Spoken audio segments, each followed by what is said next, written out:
The other day at a flea market, my sister bet me $10 that I wouldn't find anything worth buying because everything was junk. Misunderstanding, I thought she meant she would give me $10 if I bought something. So the race was on, not only to find something interesting, but perhaps even turn a profit off the bet. I searched every table, wading through overpriced junk, Beyblades, tarnished silver, jumbled keyboards, nothing. Everything was garbage. Or so it seemed, until I reached an unassuming table outside of a tent. There, I found something I was actually interested in. Video games. I've played video games before. Owned them, traded them in, regretted trading them in, rebought them, and rebought them again when Todd Howard told me to. The list goes on. I enjoy video games. I'm not good at them, but I tell myself that enjoyment can often come from failure. I'm more of an RPG guy with a particular love for farming simulators, which explains the 300 hours I have logged into Rune Factory 4 on the 3DS. But I tend to stay within my comfort zone, where things are familiar and known. I'm not one to take a chance on a random game or try out the classics. When I like something, I tend to stick with it. Of course, that leaves a large experience gap. And so, in the dilapidated flea market, under a toasting sun, I held a game in my hand, one I had actually heard of. Sonic the Hedgehog. I know who Sonic is. He was in Smash. He had a kids' WB show, Sonic Underground. He had an Archie comic book, and I used to see that sometimes when I was buying Archie, and I don't know why I was buying Archie, we're not talking about that. I know Sonic. I also know Sonichu, and when will you learn that your actions have consequences? And while I know Sonic, it dawned on me as I held that faded Genesis cartridge. I've never played a Sonic game. I know the gist. Sonic has to go fast, grab rings, and eat hot chip and lie. Tails is there, and he flies with his tails, and he gets trolled. Knuckles is Red Sonic, Amy is Lady Sonic, and Shadow is Evil Sonic, and there's a Batgirl thing with cleavage. Dr. Eggman is really into crystals and wants them, but he's broke and resorts to crime rather than attending auctions to purchase them. I feel like Sonic met Obama once, but I could be making that up. However, cultural osmosis is not the same as direct experience, and so I sought to challenge my ignorance. While I was happy to pay $9 for the cartridge as an oddity, dropping another $50 to $80 on a Genesis just was not going to happen. So I turned to the internet's favorite game store. It's going to go very poorly. I quickly found the page for Sonic Origins, the seemingly easiest way to access the original Sonic game. Is this game relevant to you? This game doesn't look like other things you've played before in the past. As such, we don't have a lot of information on whether or not you might be interested in it, Steam said. Subayu, little bro, I promptly replied, defiantly adding the game to my cart. And then I noticed it wasn't available for Mac and promptly ordered the Xbox version on Amazon. If anyone has any recommendations for a gaming PC, please leave a comment. I can't keep living like this. And so, a day later, I held my playable copy of Sonic the Hedgehog. Packaged with a cardboard sleeve and an art book, it felt like a decent presentation. The art book featured concept art, doodles, game covers, but it didn't quite hit the mark for me. Shoving 6 pieces of art onto a 5x7 page and telling me to enjoy that makes me feel like the art book was an afterthought. A reversible retro cover features the Blue Blur and friends inviting you to join them, and without hesitation, I embarked on my journey.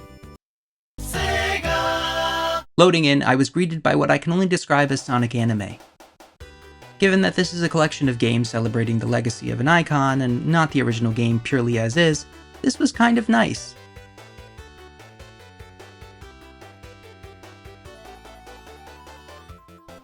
After sitting through it, I was prompted to play Sonic the Hedgehog in either Anniversary or Classic mode. Deciding to go for a more genuine experience, I went with Classic. I would almost immediately change this when I realized that only having one life meant every time I died, I was kicked back to the starting screen. Sorry if this makes me a fake gamer. After a very brief 2-slide tutorial, I was launched into the game. The old school start menu, the kind that starts to play a video if you don't interact with it immediately, appears. I pressed the button and was off. Immediately, I was in the classic Green Hills zone. When you think of Sonic as an outsider, this is what you think of. A vibrant color palette of greens and blues, the checkerboard ground, and the large loops to run through. It was as expected and completely overwhelming. The music was loud and upbeat and seemed to speed up as I tried to process everything blurring past my eyes. As I sprinted through, bouncing off enemies and jump pads onto spikes and through waterfalls, everything almost felt random as I just hit inputs and hoped for the best. In a way, that's exactly what it was. It was in Zone 1 that I decided there was no way I was going to try and 100% this game. Perish the thought. I lost every ring faster than I could grab it, and I lost track of where I was on my mental map more often than not. Move right felt like the only guiding principle, and it was aggravating when I was forced to backtrack to get out of some hole I'd fallen into. The timer felt like it was breathing down my neck. I had no idea if a slow time would penalize me. One of my favorite moments was loading into Zone 3 and instantly dying. Finally, I reached the Green Hill Zone boss. Dr. Eggman, I'm assuming because the game doesn't tell you that's who that is, I just already know, proceeded to fly in on a UFO, or UAP, and drop a wrecking ball, swinging it back and forth over and over in a predictable pattern. The first boss is expected to be easy, but I still lost to this guy twice. He swings the ball back and forth, does nothing else, and still kicked my teeth in. Embarrassing. After finally showing Dr. Eggman my elite gamer skills, I stepped on a space capsule freeing animals. Was Eggman stealing the biological animals and replacing them with his machines? Why? How could he afford that? With no reason provided, I was dumped into Marble Zone. Marble Zone gives me a water level feeling despite being on dry land.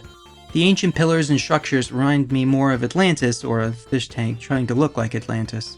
The music track was very enjoyable and fit the theme well. Contrary to the previous zone's pace though, I was very quickly stumped on a puzzle about having a block on a button and raising a spiked platform so I could get under it and keep going. For some reason, I thought I had to place the block under the falling platform to leave clearance space to pass through when it fell again. I don't know. Continuing on, I blundered my way through the level, falling into lava and stepping on spikes. Worst of all was waiting for moving platform. Why does it feel so sinful to go slow in this game? Unforgivable even as Sonic taps his foot impatiently.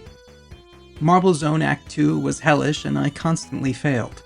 I was burned to death, poked to death, and wormed to death. It all sucked.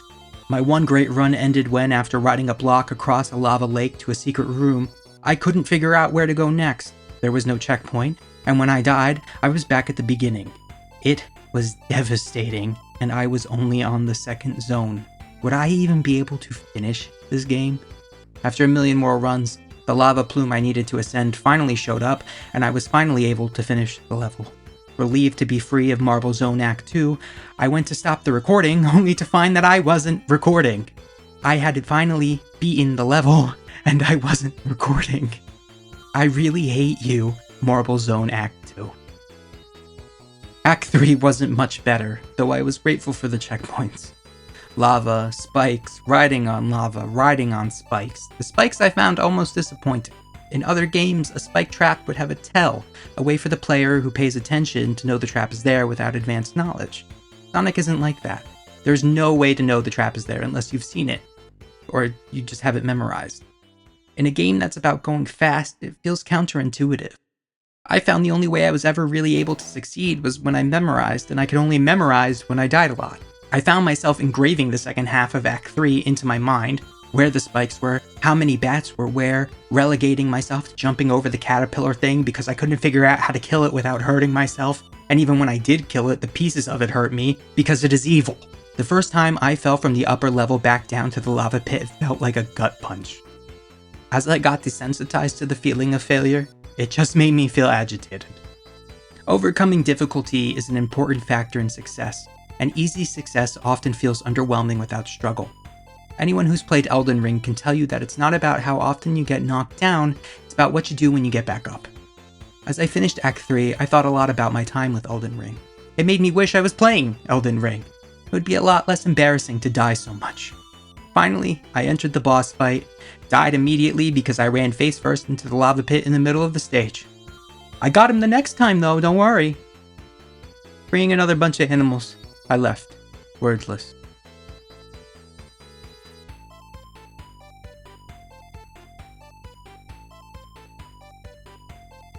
Moving on to Spring Yard Zone, I was uneasy, wondering how much worse it would get. The color palette of purples and bronze wasn't comforting for some reason, and maybe for good reason because I died instantly. Sonic Souls got me again. The music was also kind of annoying in my opinion, but seemed very typical for the time period. Further into the level, I did begin to relax a bit. The theme seemed to be jump pads and bumpers, a pinball vibe. In fact, I'm sure a Sonic pinball game would be great. I couldn't figure out why the level had so many lines in the sky that looked like platforms but weren't, and I don't know why the one level says cope in massive letters. Perhaps it knew how frustrated I was. I cleared Act 1 with minor difficulty.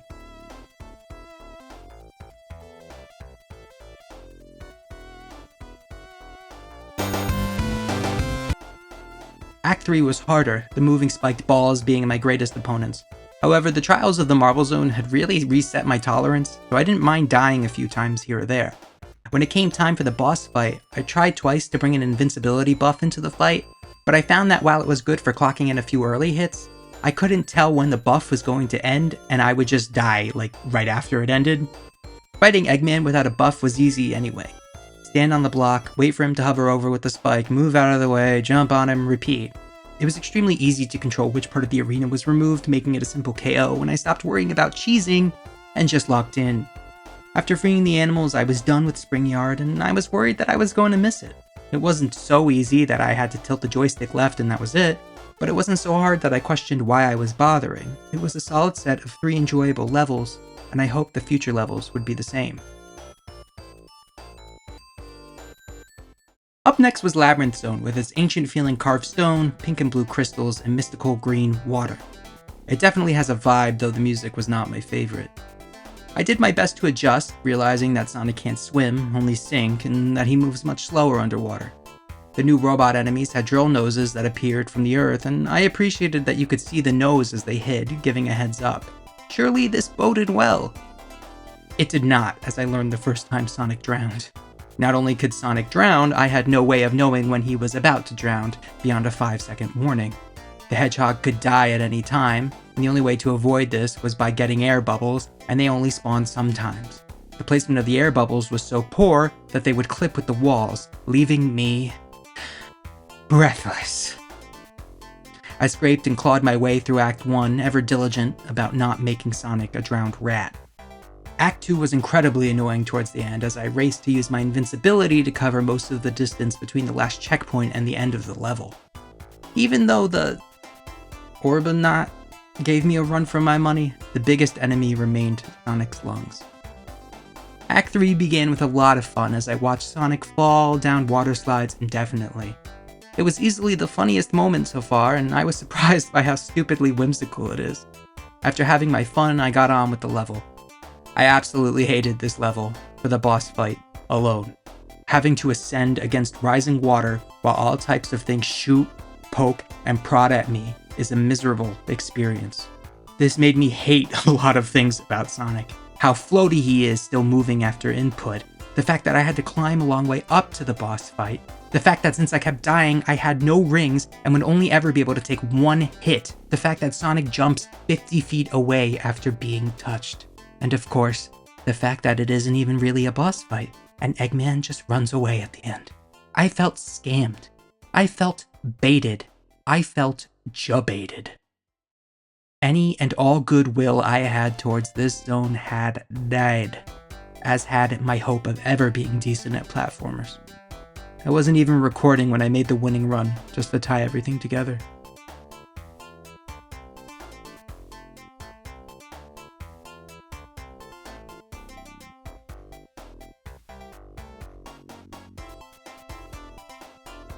I approached the next zone, Starlight Zone, with exhaustion and dread. I missed the fun pinball escapades of my beautiful Spring Yard Zone and yearned to return home. With an interesting focus on triggering staircases and impassable fans, I found Act 1 to be a disorienting map, but easy enough to understand and play. It wasn't particularly fun, but it wasn't unenjoyable. Zone 2 was more fun in that right from the start you could use the vertical launch spring pad thing to tear through the map, doing loops the way Sonic should be, in my perspective. The section where you launched spiked balls in the air to launch yourself like a seesaw thing was interesting, and the level went fast. I forgot to hit record, apologies. Zone 3 was a drag initially, the living bombs making everything annoying. However, when I decided to go up rather than down and use the spiked ball platforms to get high in the sky, it became way more fun. It was mostly just running loops, but honestly, I like when Sonic runs loops. The boss fight was pretty one-note, launching the spiked balls with the platforms, but I really liked it. I died a few times, but only due to my own carelessness. Overall, Starlight Zone was a breath of fresh air I needed after the Labyrinth Zone. Oh, and the music track's a real banger.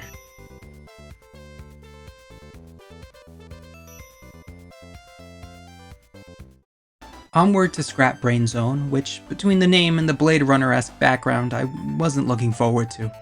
I just knew it meant more robots, more spiky things, more explodey things. And I was right. More fire, more robots, plus disappearing platforms and electrical shock therapy. Big fun.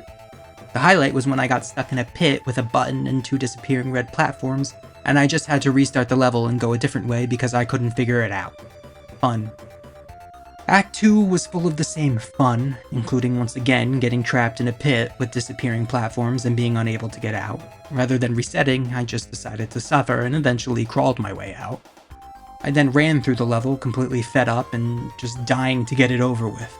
The end, with Eggman dropping Sonic into a pit, was kind of funny, but I found nothing funny anymore.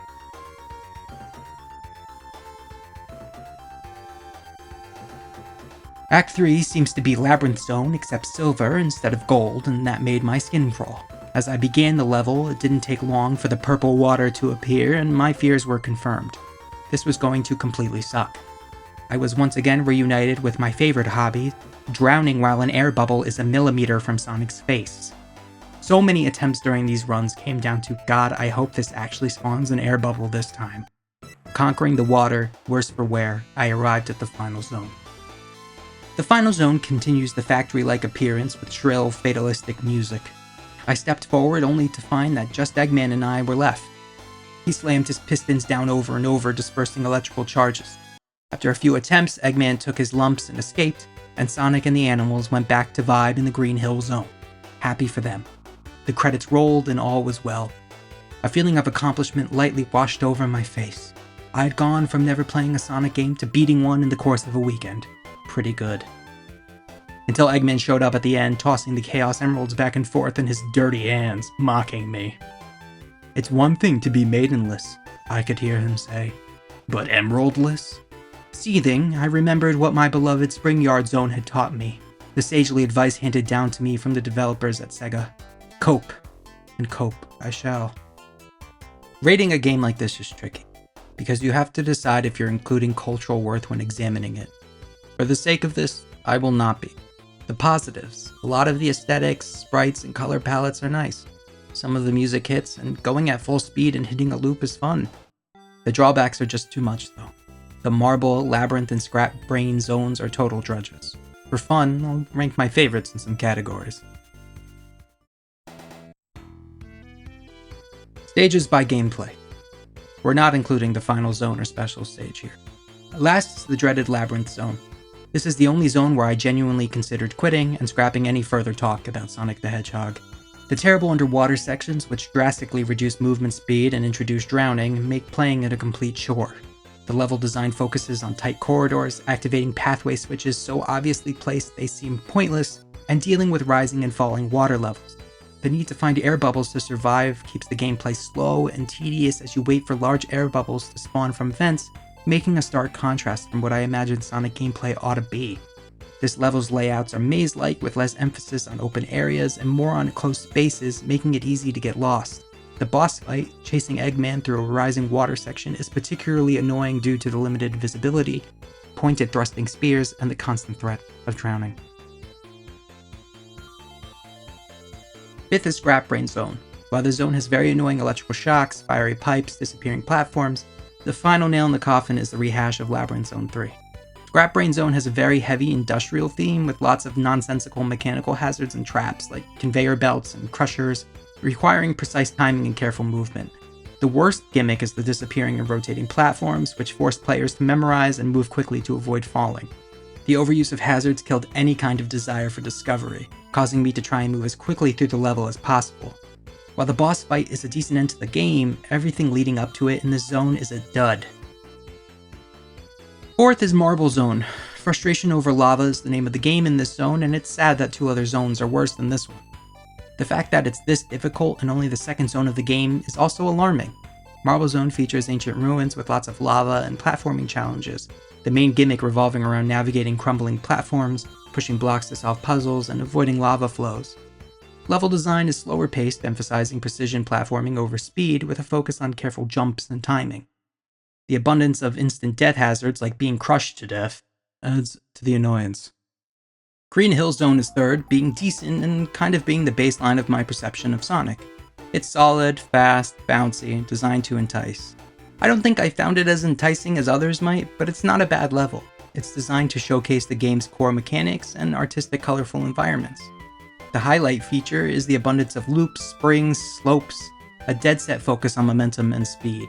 While it has some platforming, it's generally more forgiving, and it emphasizes exploration and fast-paced running.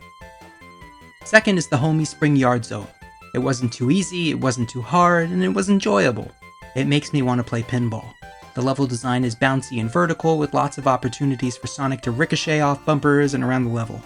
It's a fast-paced and chaotic experience, focused on using bumpers and springs to gain speed and reach new areas, and I really enjoyed that.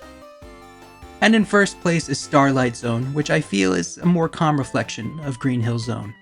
It's enjoyable, but it has its own mechanics while not being overwhelming. It has a nighttime cityscape theme with a focus on verticality. The level design incorporates rising platforms, blowing fans, launching platforms. The zone offers a mix of fast-paced sections and more deliberate platforming challenges, but in a way that highlights the best aspects of Sonic gameplay. Honestly, it's a pretty close tie between Spring Yard Zone and Starlight Zones. I think they're pretty interchangeable depending on whether you want bumper or loop action, but I'm gonna go with Starlight Zone for today. Stages by aesthetics. Last is Scrap Brain Zone, and we'll include the final zone with it. The art direction here leans heavy into a gritty, industrial aesthetic. While Act 1 has a Blade Runner-esque RGB city vibe, with its neon lights and looming structures, the other acts abandon this in favor of monotonous grays, greens, and gears. The color palette then becomes very muted, dominated by cold steel tones, which conveys a sense of uncaring danger. The machine doesn't stop if you get maimed on the clock.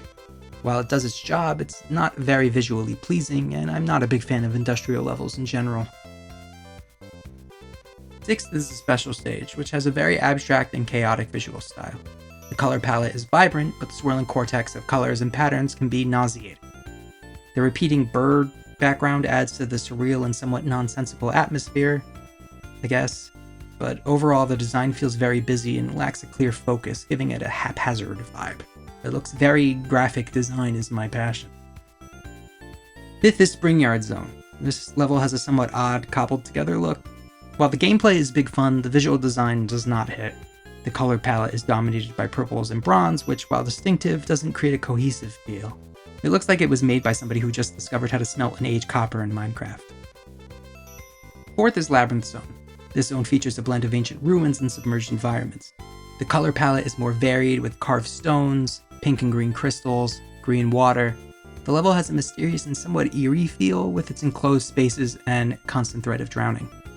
The tile set is neat, but I always see this one block as like a taunting, ooking orangutan, and I feel like it's mocking me. I do like the crystals a lot, and the water looks really nice when it's not putting me in a grave. Third is Green Hill Zone. This is classic Sonic aesthetic. It establishes the visual style of the game. The level is vibrant, colorful, lush green hills, blue skies, and checkerboard patterns. It's very inviting and cheerful, with a focus on natural elements and a sense of openness, which, tracks, because this is the home of the animals. Second is Marble Zone. Despite the lava and traps, this zone has a certain ancient grandeur. It invokes a sense of history with its crumbling pillars, stone pathways, and lava flows. The color palette is dominated by purple tones with greens, blues, oranges, creating this mysterious atmosphere. The fish tank vibe has definitely grown on me, and it makes me question what lore this could be a part of. It makes me feel like Sonic should have a sword, like he's going to King Arthur's court, or an Iliad ruin in Elder Scrolls. The only issue is that so much of the level is below ground, and those sections are not as visually interesting. First again is Starlight Zone. This zone has a cool feel, like going to an amusement park with your friends after dark and there's no lines. The level has a cool starry night sky with bright lighting and a suave atmosphere. The color palette has deep blues, silvers, and greens, creating a casual tranquility. The design incorporates elements of a structure under development with glowing lights and construction hazards, but it still feels open and spacious. I'm a big fan of space themes. I like the starry sky background a lot, and I like that if you fall far enough you can see buildings in the background close up. Overall, it has a peaceful vibe to me despite what it is, and it makes me think of Super Mario Galaxy. Music. I'm only going to rate the longer tracks to keep it simple. My least favorite is a tie between Spring Yard Zone and Labyrinth Zone. Spring Yard Zone music, while energetic, has some repetitive and grating quality to it that I just don't like. It feels a bit too chaotic and loud, lacking the nuance found in other tracks. The bells are nice for a moment, but quickly become annoying. Labyrinth Zone's music, on the other hand, fails to invoke a sense of tension that matches the actual gameplay. The level is claustrophobic and promotes a rushed atmosphere, while the music feels more in line with shopping in Animal Crossing. Next is Scrap Brain Zone, and I don't find it particularly notable. The music here serves its purpose, creating an industrial and somewhat oppressive backdrop, but it just doesn't stand out. The wailing synth melody is the heart of the track, but it just isn't enough to be a favorite. It's functional, but forgettable. Next would be Final Zone, which I think has a good energetic sense of dread and apprehension. The track effectively builds tension, which conveys a sense of impending doom, fitting perfectly with the game's climax. Even if Final Zone didn't flash on the screen, it would still be easy to tell you were headed for a boss fight. The music contributes well to the feeling that this is the final showdown and everything is on the line. Fourth is Green Hill Zone, the classic Sonic track. It's energetic, springy, and dynamic. This track is iconic for a reason. It perfectly captures Sonic's speed and adventurous nature. It's cheerful, upbeat, and instantly recognizable, setting the tone for the entire game. Third is the special stage, which I like for its dreamy quality, which works well because I never know what's going on in the special stage. The ethereal music complements the visual of Sonic falling in all directions. It's floating, atmospheric, and adds to the overall sense of mystery and otherworldliness. Second is Marvel Zone. The track fits the mood nicely, staying a little mystical and mysterious. The music here invokes a sense of ancient mystery and exploration, evocative of The Legend of Zelda. It has a more solid beat in my opinion than other Sonic tracks, contributing to the zone's somewhat heavy pace and emphasis on puzzle solving. The melodies are intriguing and create a captivating atmosphere. First again is Starlight Zone. I even stopped mid-playthrough to appreciate the track, which is not something I really ever do. It's bouncy, casual, and captures a celestial vibe nicely. This track is my favorite because of its relaxed yet upbeat feel, like taking a smooth drive down Mario Kart's Rainbow Road. It manages to be both calming and energetic, creating a pleasant and memorable listening experience. The melodies are catchy and the instrumentation blends well, perfectly complementing the zone's starry setting. Enemies. My least favorite enemy was the aptly named Caterkiller, who haunts the Marvel Zone and Scrap Brain Zone. A constant op, it moves slowly, but its spiky body makes it difficult to kill without taking damage. You have to perfectly crush its head to avoid damage, which I didn't even figure out until Scrap Brain Zone. What makes it especially annoying is that it's often on platforms or small landings, making it hard to avoid. I hate this guy like you wouldn't believe, and I wish the worst for him. My favorite enemy, if there were to be one, is the Burrow Bot. These burrowing penguin things are found in the Labyrinth Zone and the Scrap Brain Zone. What I like about them is their simple tell, the nose sticking out of the ground that gives you a warning before they emerge due to proximity. This telegraphing of their attack, however, doesn't prevent them from murdering me in the underwater sections of the Labyrinth Zone multiple times. Overall, from a modern perspective with its history stripped away, I would give Sonic the Hedgehog a 4 out of 10. I would say that Sonic is much harder than I expected it to be, and aside from the grace afforded by checkpoints, some zones like Labyrinth can absolutely be brutal for no reason. I really had a lot less fun than I intended to, and playing this game makes me wonder how Sonic even managed to lock down such a large audience at the time of its release. It sold 15 million copies. I mean, it was bundled with the Genesis a la Wii Sports, but, it later went to sell on 40 million. I will never play this game again. I don't think I'm the target audience. I live in a world where games go beyond what's available at the local outlet of the 90s. Games where I can be the hero of Kvatch or shoot people as Hatsune Miku. But even as someone who personally won't revisit Sonic the Hedgehog, I can acknowledge its impact. It's a bit like visiting an old historical house. You might not want to live there, but all the rooms come together to tell a story of where we came from. Sonic the Hedgehog is a cornerstone of gaming history, and while its traits look more like flaws to modernize, its influence on the lineage and the industry as a whole is undeniable. It helped define an era of gaming, and for that it deserves to be respected. I might not ever play this game again, but I can still appreciate how Sonic the Hedgehog shaped the shore.